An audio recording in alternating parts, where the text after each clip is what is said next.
nosotros vivimos en una cultura y en un momento bastante complejo, difícil. Hace poquito veía un resultado de la Universidad de Concepción, un estudio que se hizo entre los jóvenes, en donde el individualismo y cada uno se debe arreglar su propio mundo sin importar cómo se sientan los demás, es casi la filosofía del siglo XXI. Estamos en un mundo en donde no solo el individualismo se acepta y se tolera, sino también estamos en un momento donde la irritabilidad está a flor de piel. Pareciera que todo el mundo está enojado, todo el mundo tiene algo contra alguien, todo el mundo quiere pegarle un mazazo a alguien. Y eso basta ver el tránsito o basta subirse a un auto para saber que pareciera que todo el mundo está a punto de estallar. Pero esta realidad, hermanos, no se queda fuera de nuestra cotidianidad, no se queda fuera de nuestra vida como creyentes, no se queda fuera de nuestra vida como cristianos, porque también en nuestras familias, en nuestros hogares o incluso en la iglesia, el enojo suele normalizarse. El enojo suele ser visto ya algo no como algo tan grave.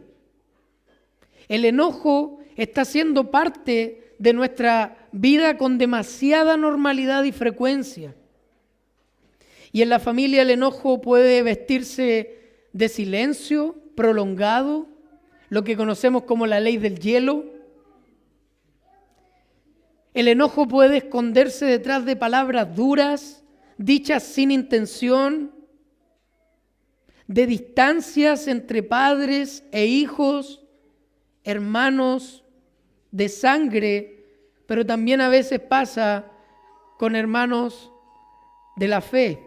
Pero la realidad del enojo y de la molestia es demasiado cercana, demasiado cercano. Y en la iglesia podemos servir juntos, cantar las mismas alabanzas, participar del mismo culto y aún así cargar con tensiones, resentimientos o palabras no dichas. En la medida que nosotros aprendemos a disimular eso, nosotros comenzamos a pasar por alto todo indicio de resentimiento, todo indicio de rabia y toda cuota de amargura que podamos tener en contra de un hermano. El problema de eso es que según Jesús, según nuestro Señor Jesucristo, eso no es neutral. Que nosotros estemos participando del mismo culto, de las mismas alabanzas, del mismo servicio, pero carguemos resentimiento contra otros hermanos, para Jesús eso no es algo normal ni neutral, porque tiene implicancias espirituales muy profundas.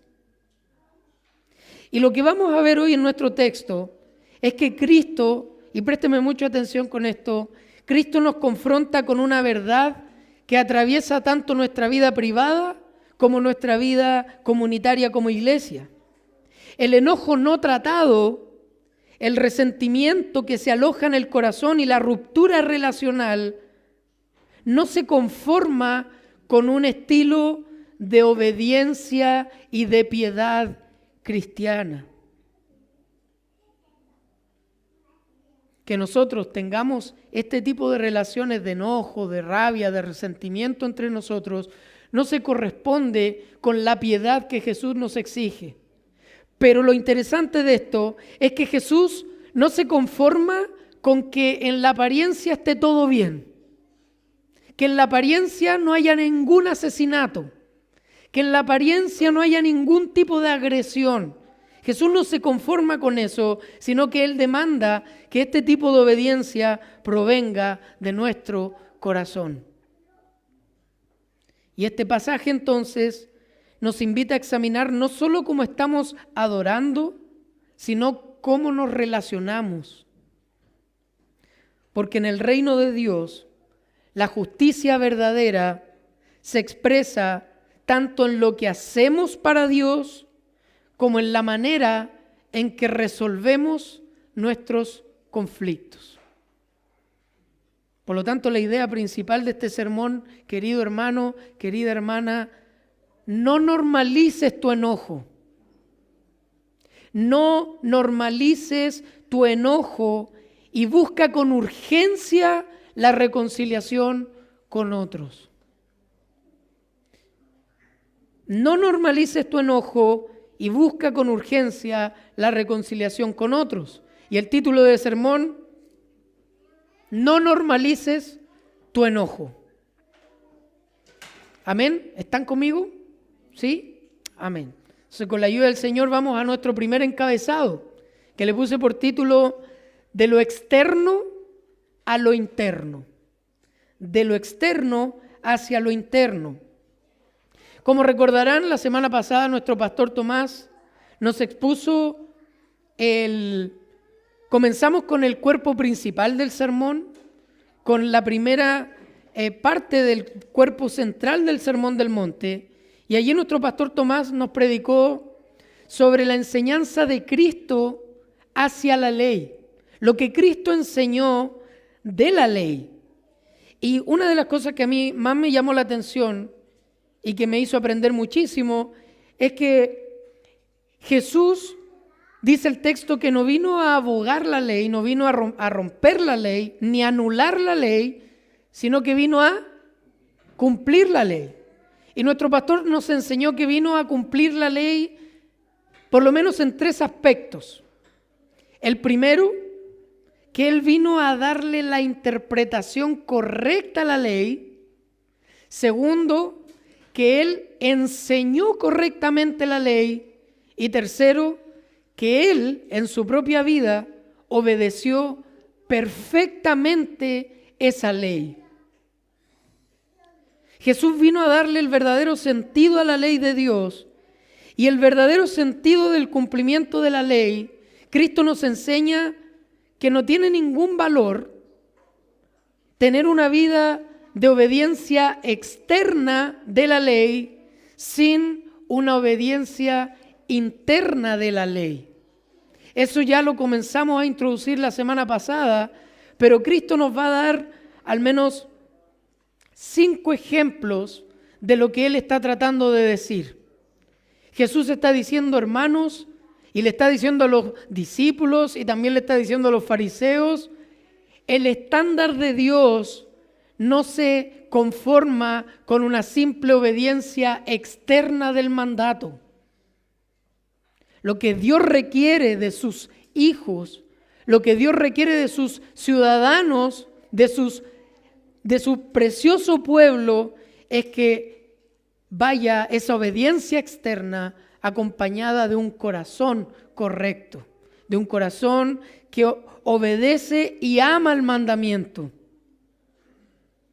Por lo tanto dije, no tiene ningún valor para Dios tener apariencia de obediencia, apariencia de piedad, pero en el corazón no estar cumpliendo el espíritu de la ley.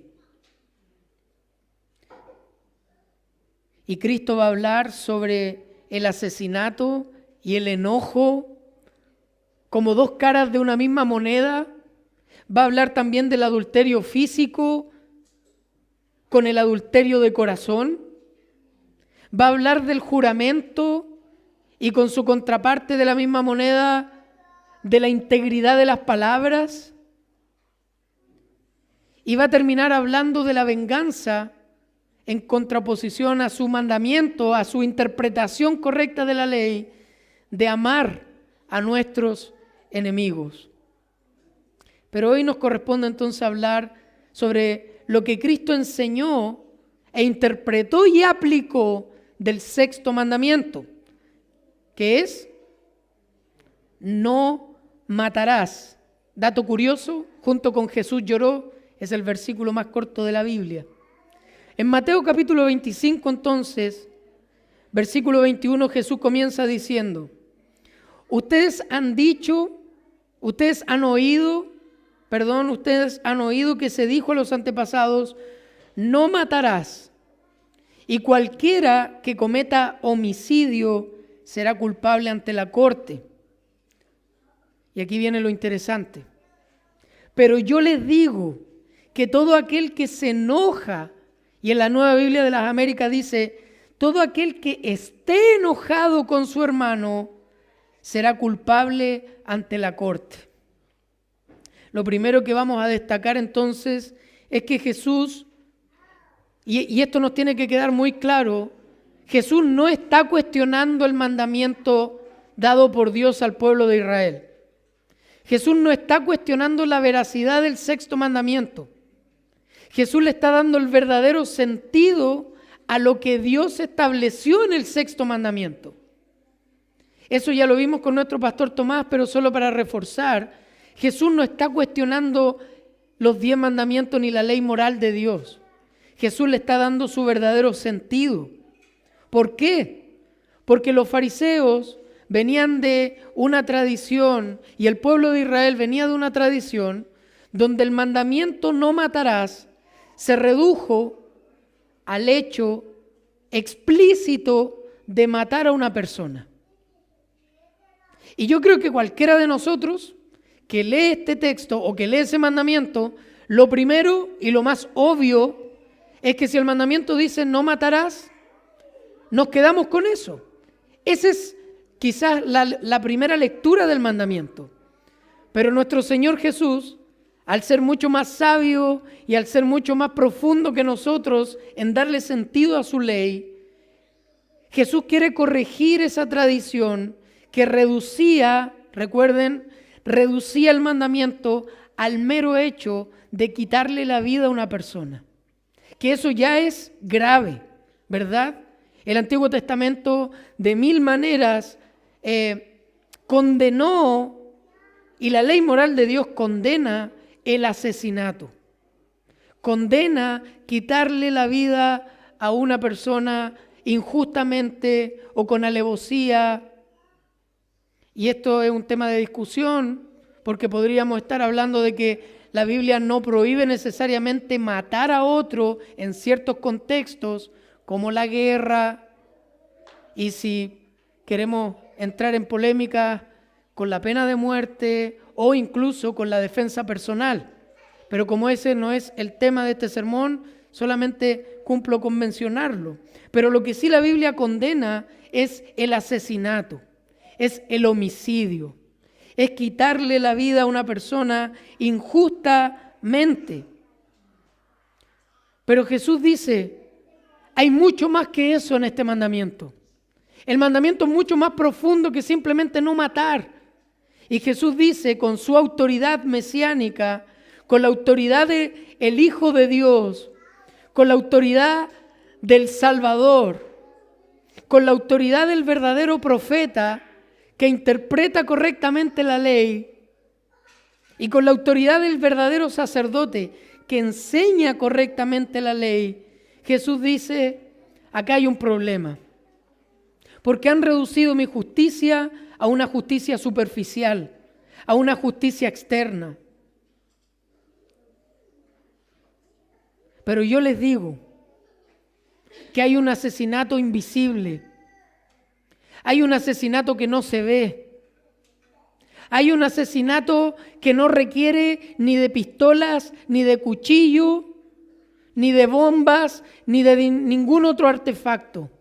Lo único que necesitas es un corazón resentido, amargado en contra de tu hermano. Y este tipo de asesinato, lo que Jesús está diciendo, ustedes creían que la ley tenía este estándar, pero realmente la ley de Dios tiene un estándar mucho mayor. Y Jesús está diciendo que cualquier enojo injustificado, cualquier palabra hiriente, cualquier palabra de denigración en contra de un hermano es equivalente a cometer un asesinato ante los ojos de Dios. Y eso realmente nos pone en problemas. Y eso creo que realmente debe haber puesto en problemas a todos los fariseos que al evaluar la ley de Dios se consideraban intachables. El mismo apóstol Pablo, cuando reconoce cómo él se consideraba a sí mismo sin Cristo, dice, en cuanto a la ley, intachable. Pero resulta que antes de ser cristiano, cuando vio cómo el Señor estaba transformando a la gente, él decía que respiraba amenazas de odio en contra de los cristianos. Según este mandamiento, Pablo ya era un asesino en su corazón. ¿Y no es acaso algo parecido a lo que sucedió en el primer asesinato que hay registrado en la humanidad? ¿Dónde comienza el asesinato de Caín hacia Abel? Podríamos decir que fue culpable en el momento que mató y azotó a su hermano Abel. Según este mandamiento, el asesinato de Caín comenzó mucho antes de derramar sangre. El asesinato de Caín comenzó desde el momento en que Dios consideró más agradable la ofrenda de Abel, porque era sincera, porque Abel sabía que no había ninguna virtud en su ofrenda, porque Abel lo hizo con fe en la gracia perdonadora de Dios, y Caín comenzó a albergar resentimiento, odio. Y en el momento que él permitió que el odio y el resentimiento anidaran en su corazón, antes de derramar sangre, Caín ya era un asesino.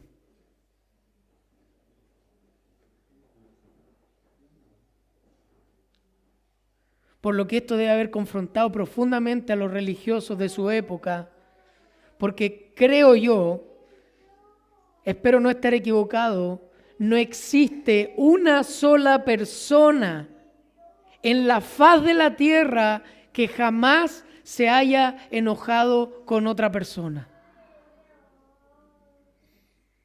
Y es cosa de revisar nuestra infancia.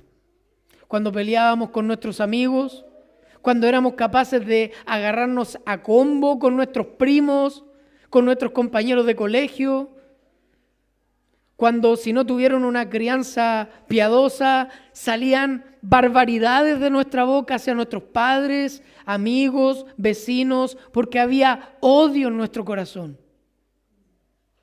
Odio contra las autoridades, odio contra nuestros semejantes, odio contra todo lo recto y bueno que Dios había establecido. Es por eso que Jesús confronta a los fariseos en varias oportunidades por rebajar la ley de Dios a cumplimientos externos. Creo que la más fuerte es cuando Jesús en el capítulo 23 de Mateo mira a los fariseos y sabiendo lo que había en su corazón les dice: ¡ay de ustedes, escribas y fariseos, hipócritas, que son semejantes a sepulcros blanqueados! Por fuera, dice Cristo, lucen hermosos. Por fuera lucen intachables. Por fuera parecen perfectos, pero por dentro están llenos de huesos muertos y de toda inmundicia. Y les vuelve a hablar a los fariseos, les dice: así también ustedes por fuera parecen justos. Por fuera parece que ustedes no matan ni una mosca. Por fuera parece que ustedes son inocentes de cualquier homicidio.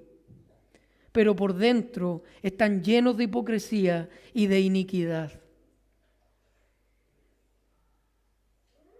Y quizás tú estás pensando, este texto creo que se lo dedicaría a tal persona y creo que este texto a este hermano le queda tan bien. Pero el primer fariseo al cual tú tienes que atacar, hablar, exhortar, reprender, es al fariseo que hay en tu propio corazón. La primera hipocresía que te debería desagradar e irritar y abominar es la hipocresía que tú y yo tenemos en nuestra propia vida. Por lo que, volviendo al texto, Jesús no está cuestionando la validez del mandato, sino darle su verdadero sentido y subir el estándar del cumplimiento de la ley de lo externo hacia lo interno, hacia el corazón. Lo segundo que podemos destacar aquí es que, hermanos, a Dios le importa demasiado, cómo nos tratamos unos con otros. ¿Te habías puesto a pensar en eso? ¿A Dios le importa que vengas a la iglesia? Absolutamente. ¿A Dios le importa que tú te congregues obedeciendo el cuarto mandamiento del día de reposo? Absolutamente. ¿A Dios le agrada y le complace que tú no mientas? Absolutamente. ¿A Dios le agrada que tú honres a tus padres? Absolutamente. Pero a Dios también le importa muchísimo cómo sus hijos, cómo su pueblo se relaciona entre sí. Y yo me atrevería a decir que a la luz del Nuevo Testamento es una de las cosas dentro de la vida de la iglesia que a Dios más le importa. Dios considera hermoso que una iglesia local predique la sana doctrina. Yo creo que en eso vamos a estar todos de acuerdo. Dios considera hermoso que haya un gobierno bíblico en la iglesia y que la disciplina se aplique bíblicamente en la iglesia. A Dios le encanta eso, se complace en eso. Pero junto con eso, y yo me atrevería a decir que no en un menor grado, le importa cómo tú y yo nos relacionamos. Y principalmente cómo tú y yo resolvemos nuestros conflictos. ¿Por qué, hermanos? ¿Por qué esto es tan serio? ¿Por qué esto es tan importante? Porque Cristo nos enseña que no solamente el acto de matar es una violación de la ley, sino también cómo yo trato a otros, especialmente en donde nadie me ve, especialmente en la actitud y en la disposición de mi corazón hacia otro hermano. Y no solamente en la actitud de mi corazón, porque de la abundancia del corazón habla la boca. Por lo tanto, si mi actitud hacia mi hermano no es piadosa, y es de resentimiento, y es de amargura, y es de enojo, lo más probable es que de mi boca salgan palabras, tal vez no como las que Cristo menciona aquí, pero muy cerca de eso. Jesús dice, parafraseando a Cristo, pobre que algún hermano llame insensato o tonto o inútil a otro. Porque es igual de culpable que un asesino.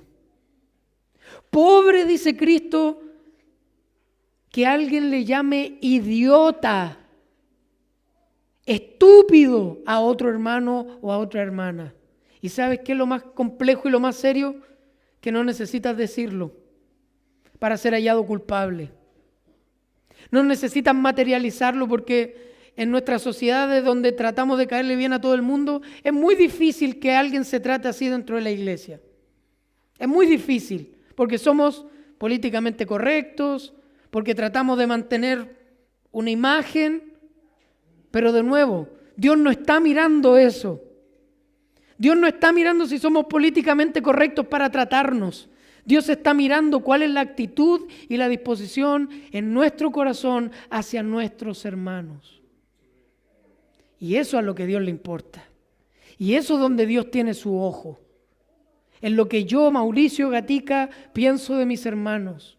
Sobre todo cuando se equivocan. Sobre todo cuando me rechazan. Sobre todo cuando yo rechazo a alguno de ustedes y ustedes tienen que pensar de mí. En esos momentos, hermanos, Dios está atento a las disposiciones de nuestro corazón. Porque Dios no tolera que sus hijos se traten de esta forma. Ni siquiera, y esto es lo más serio, ni siquiera a nivel de pensamiento.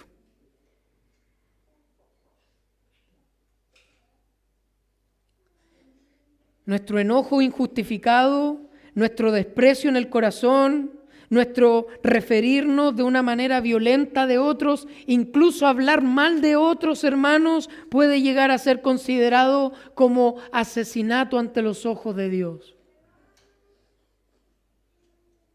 Y alguno de nosotros podría estar pensando, ¿no será mucho?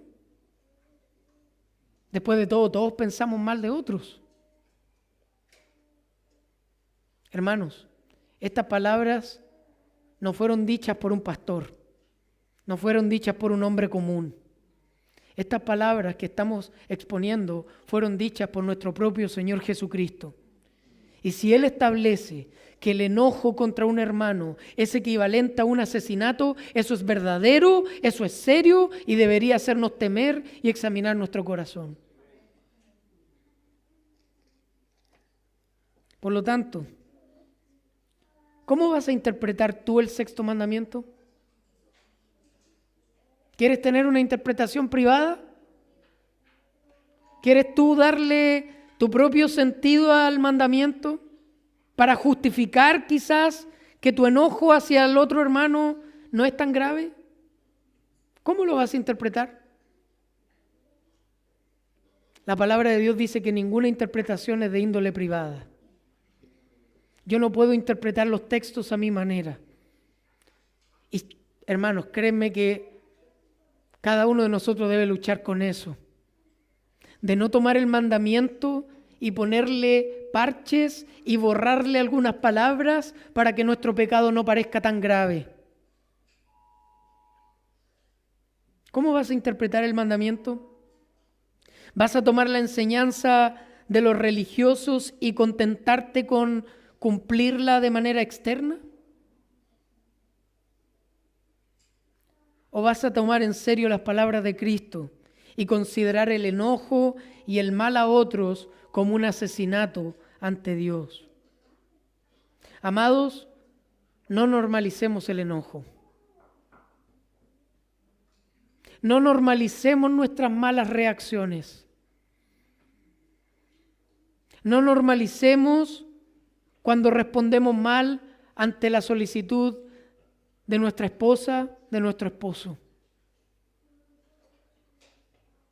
No normalicemos cuando nuestros hijos están rebeldes y están en un día de desobediencia absoluta. No normalicemos entrar en ira contra nuestros hijos.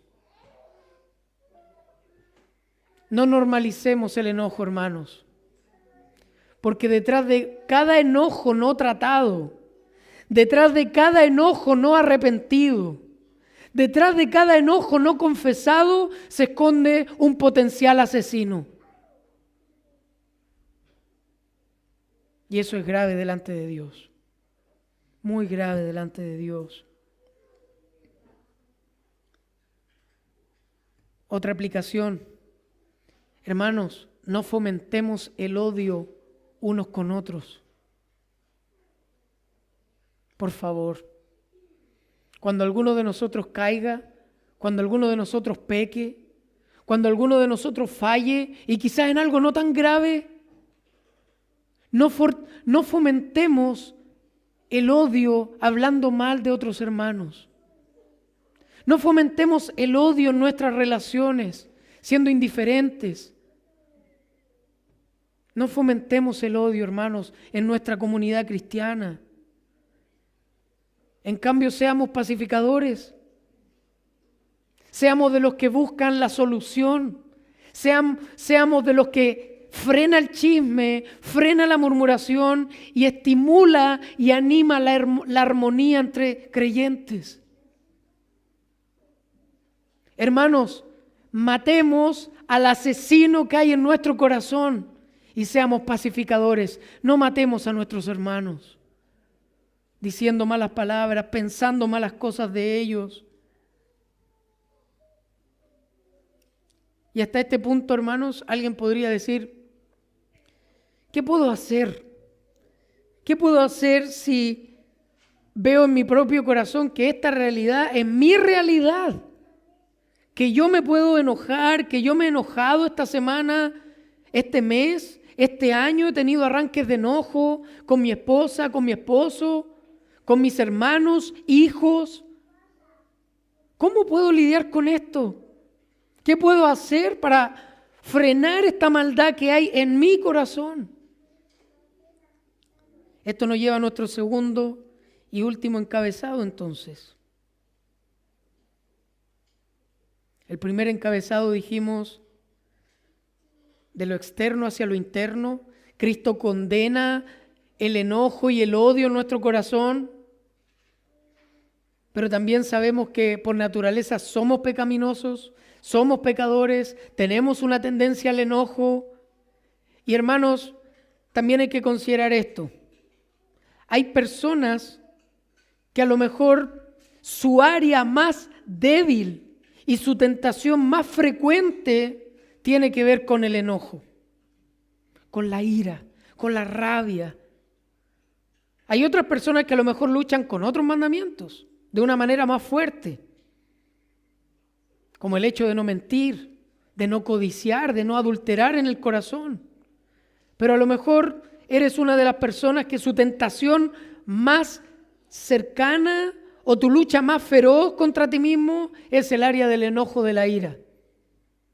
Por lo tanto, si ese es tu caso, presta con mayor atención lo que resta del sermón. Segundo encabezado, busca con urgencia la reconciliación en el conflicto. No es primera vez que predicamos de esto.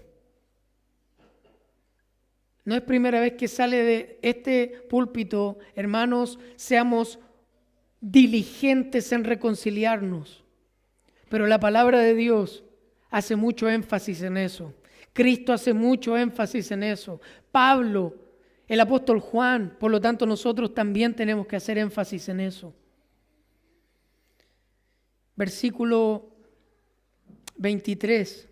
Por lo tanto, si estás presentando tu ofrenda en el altar y allí te acuerdas que tu hermano tiene algo contra ti, deja tu ofrenda allí delante del altar, ve, reconcíliate primero con tu hermano y entonces ven y presenta tu ofrenda. Jesús, luego de explicar el mandato y darle el verdadero sentido, toma dos ejemplos para aplicar este mandamiento. El primer ejemplo es un ejemplo en un contexto de culto a Dios, un contexto religioso. Y en nuestra realidad podríamos hablar de que es el contexto del día domingo del Señor, el contexto de venir a la iglesia. El segundo ejemplo es un poco más general y hace señal o menciona cualquier conflicto en donde nosotros nos veamos como deudores de otros, ya sea porque fallamos contra otros, ya sea porque deshonramos a otros, y más específicamente Jesús está hablando cuando somos deudores de otros, principalmente económicos, pero también de deshonra, de crédito, etc. Pero ambos ejemplos tienen una intención. Ambos ejemplos huelen a una palabra: urgencia, prontitud, diligencia. Jesús está tomando estos dos ejemplos para decirnos: si hay algo importante que tú tienes que hacer antes de dejar tu ofrenda, es reconciliarte con aquel que tengas algún conflicto. Y ya me imagino a los fariseos. Recuerden que ellos tenían el templo y en el lugar del templo había un lugar de ofrendas donde las personas iban y dejaban sus ofrendas, algunas haciendo bastante alarde, otras como esta mujer viuda de manera muy sencilla poniendo su ofrenda delante del altar o en el ofrendero que se disponía para eso. Y la ofrenda era considerada algo bastante importante. La ofrenda, de hecho, era considerada como un acto de adoración a Dios. Era parte de la liturgia cúltica del Antiguo Testamento. No había ceremonia religiosa en Israel sin presentar ofrendas delante del altar. Y es interesante porque a pesar de que nosotros no estamos bajo el Antiguo Testamento, este principio de que la ofrenda es una forma de adoración a Dios como respuesta de su bondad, como respuesta de su generosidad para con nosotros, sigue estando vigente. La ofrenda a Dios no ha sido abolida y sigue significando el mismo principio que significaba en el Antiguo Testamento. Era un acto de adoración a Dios. Y en este acto de adoración importante, Cristo dice: paren todo. Si es que ustedes al momento de levantarse para ofrendar, se recuerdan que alguien tiene algo contra ustedes. Si vas camino a la iglesia y te recuerdas que hay un hermano con el cual tuviste un conflicto, hermanos, no normalicemos cantar como si nada, orar como si nada, ofrendar como si nada y no resolver el conflicto antes que cualquier cosa. Hermanos, no normalicemos esa vida hipócrita.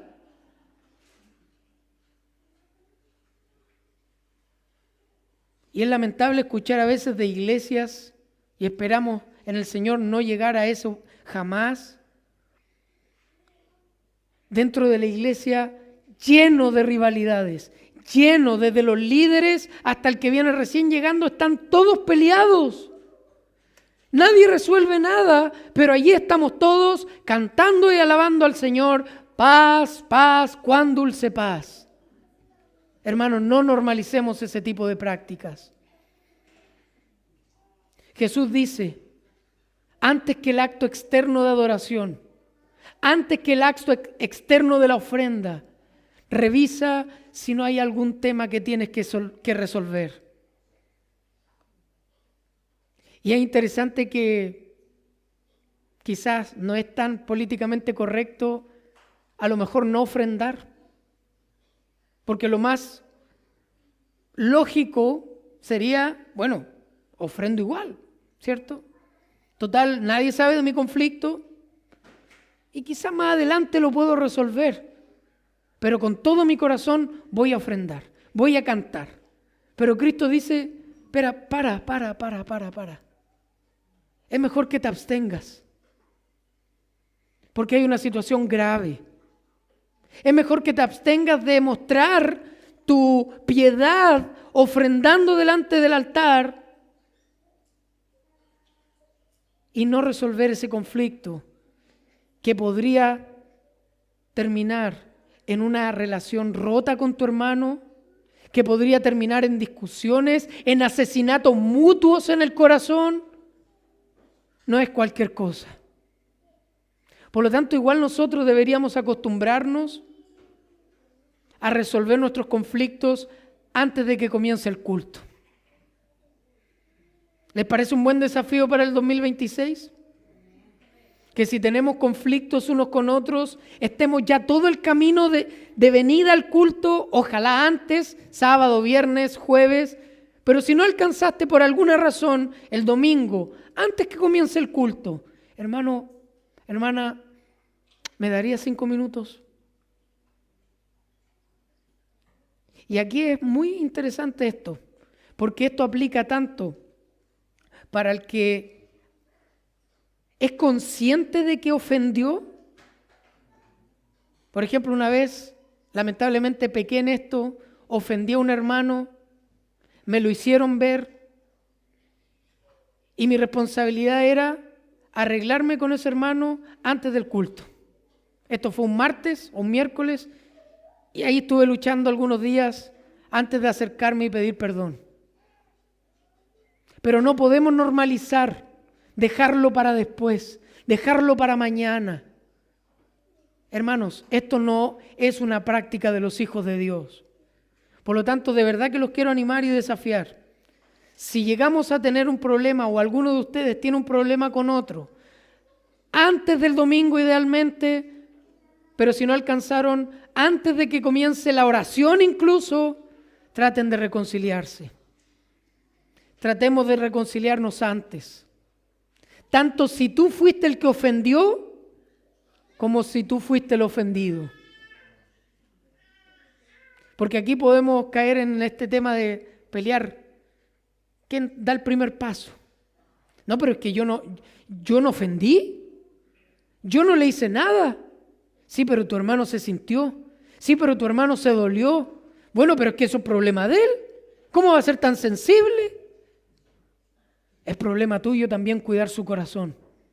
Es problema tuyo poder, hermano, ¿qué fue lo que le dolió de lo que le dije? Ok, no lo había visto. Hermano, si a veces cuesta.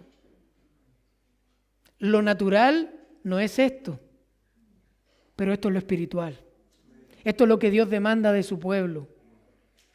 Dejar nuestros orgullos, dejar nuestras apariencias y resolver los conflictos en base al Evangelio, pero de una manera real, concreta. ¿Y saben qué es lo real y lo concreto? Hablando, perdonando, terminar abrazados. Pero no normalicemos relaciones rotas y que el silencio siga formando un asesino en potencia en nuestro corazón y en nuestra iglesia.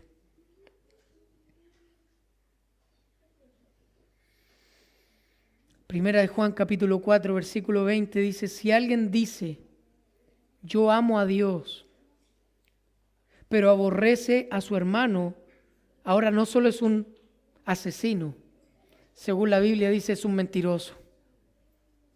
Porque el que no ama a su hermano, a quien ha visto, no puede amar a Dios, a quien no ha visto. Lo que el Señor tiene en mente al hablarnos este pasaje es hacernos conscientes de la urgencia de la reconciliación. Hermanos, este es un tema urgente. ¿Por qué te podrías estar preguntando?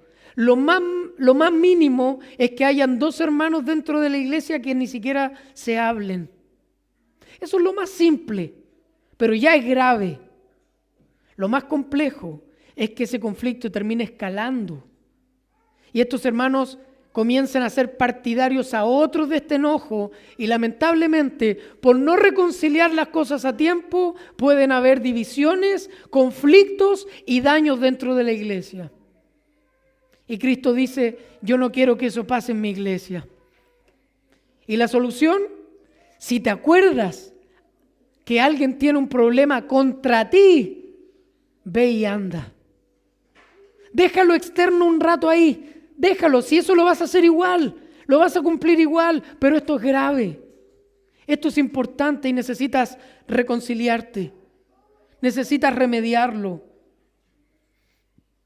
Hermanos, y esto también aplica a la relación que los miembros de la iglesia tienen con sus líderes. Porque los líderes, hermanos, aunque no quieran, también tienen un corazón pecaminoso y también ofendemos, a veces sin querer, otras veces con querer. Y también los miembros de la iglesia tienen la responsabilidad de lidiar esas cosas con sus líderes, de acercarse a sus líderes, de hablar con sus líderes. Pero no guarde resentimiento en su corazón. Porque ese pecado que a lo mejor sí cometió el líder, ahora usted es cómplice de ese pecado por no confrontar, por no hablar, por no querer reconciliar y terminar albergando odio y resentimiento contra su líder y su pastor. Y termina siendo igual de pecaminoso que el pecado inicial. No normalicemos ese tipo de cosas, hermanos.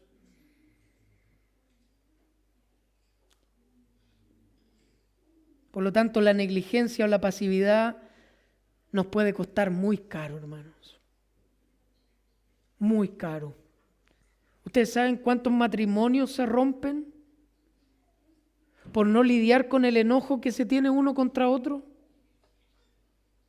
¿Cuántos divorcios están actualmente en marcha por no saber cómo resolver su odio? ¿Cuántas relaciones entre padre e hijos están absolutamente rotas porque nunca pudieron lidiar con el enojo del Padre con el Hijo y del Hijo con el Padre. ¿Cuántas iglesias se han roto porque no sabemos lidiar con nuestro enojo, con nuestra molestia, porque queremos hacer sentir nuestro derecho, queremos hacer saber nuestro derecho?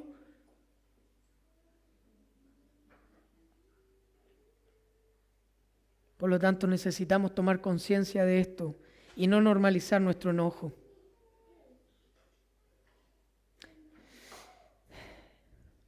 Antes de pasar a la conclusión de este mensaje,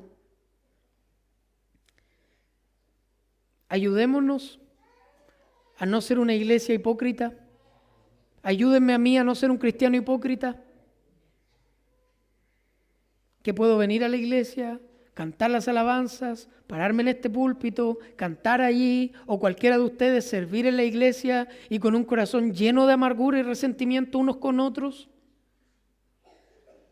Ayudémonos a lidiar con eso, hablando, orando, perdonando, incluso perdonando. Oh, hermanos, esto es tan hermoso, pero tan difícil, incluso perdonando antes de que la otra persona nos venga a pedir perdón. Perdonando a nuestro cónyuge antes de que abra su boca para decir, me equivoqué, lo siento. ¿Saben cuán hermoso es una reconciliación así? Cuando el otro ya perdonó. ¿Cuán lindo podría ser ese abrazo después de conversar de esa forma?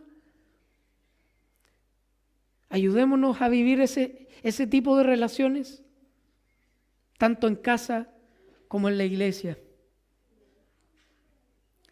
Y para terminar entonces, quizá alguno puede estar pensando, esto realmente es imposible. Y quizás si tú estás lidiando con la ira y con el enojo y a lo mejor llevas años lidiando con eso, tú puedes decir a lo mejor, me cansé. Esto es imposible para mí. Me rindo. Soy como soy y no me van a cambiar. Ni siquiera Dios. Pero si este es tu caso, yo te quiero llevar a meditar una vez más en el Evangelio de Jesucristo. Una vez más en lo que Cristo ha hecho. Porque, hermanos, no olvides jamás que tú y yo éramos enemigos de Dios. No se nos puede olvidar eso. No se nos puede olvidar que por causa de nuestra maldad, la ira de Dios estaba contra nosotros.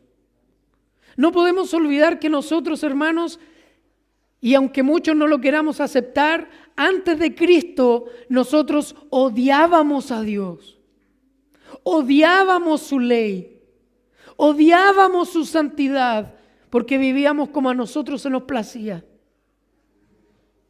No podemos olvidar que antes de que Cristo saliera a nuestro encuentro, nosotros estábamos en una relación rota con Dios. Y que además de eso, nuestro odio hacia los demás nos estaba llevando derechito, pero derechito a un camino de condenación eterna. No se nos olvide nunca eso. Y no se nos olvide recordar qué hizo Dios al respecto. ¿Qué hizo Dios para reconciliarnos con Él? ¿Qué hizo Dios para lidiar con nuestro odio? Y ahí llegamos a la tremenda noticia, a la muy buena noticia, que nosotros estando muertos en nuestros delitos y pecados, ofendiendo a Dios, enemistados con Él y odiándolo a Él, Él tomó la iniciativa para reconciliarse con nosotros. Él dio el primer paso para otorgarnos el perdón. Y Él envió a su Hijo Jesucristo, que nunca pecó, que nunca odió, que nunca rompió uno de los mandamientos de Dios, sino que los guardó, los cumplió y los enseñó. Por eso Él es el más grande dentro del reino de los cielos. Por eso Él tiene un nombre que es sobre todo nombre. Y ese es nuestro Señor Jesucristo, que murió, hermanos, en esa cruz por cada odio que hay en nuestro corazón. Por cada resentimiento que estás albergando, Cristo murió por ello. Para que ahora tú, al contemplar el Evangelio, el Espíritu Santo te dé gracia para otorgar el perdón a otros. Te dé gracia para confesar tu odio. Hermano, si tu odio ya fue perdonado, estás en libertad de confesarlo. Estás en libertad de arrepentirte. Estás en libertad de reconciliarte con tu hermano. Porque Cristo ganó la mayor reconciliación que nosotros necesitábamos. Para que ahora nosotros seamos pacificadores, luchemos contra nuestro enojo y con la ayuda del Espíritu Santo tengamos relaciones que honren a Dios. Relaciones interpersonales en la iglesia y en la familia y en el trabajo que honren a Dios. Porque esa es la ética del reino de Dios. Eso es lo que Dios espera de nosotros. Así que, amada iglesia, practiquemos la justicia de Dios de corazón. No normalicemos el enojo. Y si alguien tiene queja contra otro, reconcíliese con urgencia. Tome la iniciativa. Y no permita que llegue el próximo domingo, no permita que comience el próximo día del Señor o la próxima Santa Cena sin que usted haya resuelto todos sus problemas con sus prójimos, con sus hermanos, especialmente los de la familia de la fe de esta iglesia local. Amén. Oremos entonces.